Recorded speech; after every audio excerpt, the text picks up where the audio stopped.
Hello' friends, কি খবৰ আপোনালোকৰ? আজি এই কেকটো আমাৰ ষ্টুডেণ্ট এটাই দিছিলে। এই ষ্টুডেণ্টটোৱে আৰু এটা কেকৰ অৰ্ডাৰ দিছিলে। যদি মম স্লাইচ লিখা কেকটোৰ ভিডিঅ' আপোনালোকে চোৱা নাই, প্লিজ এবাৰ চাব।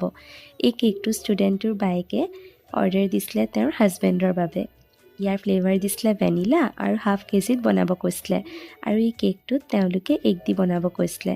আমি নৰ্মেলি এগলেছে কেক বনাওঁ। যদিহে কাষ্টমাৰৰ ডিমাণ্ড থাকে যে এগ দিয়াই লাগে কেক, তেতিয়া আমি এগ দি বনাওঁ। আজিৰ এই কেকটো বনোৱা দিনটোত বহুত গৰম আছিলে। ক্ৰীমটো হেণ্ডেল কৰিবলৈ যে বহুত প্ৰব্লেম হৈছিলে। আচলতে এইটো হৈছে ছেপ্টেম্বৰ নহ'লে অক্টোবৰ মাহৰ কেকৰ অৰ্ডাৰ। আমাৰহে এডিট কৰি আপলোড কৰিবলৈ দেৰি হৈ গ'ল। যি কি নহওক, কেকটো কেনেকুৱা লাগিছে কমেণ্টত জনাব। যদি ভাল লাগে ভিডিঅ'টো লাইক এটা কৰি দিব আৰু আমাৰ চেনেলটো ছাবস্ক্ৰাইব কৰি ল'ব।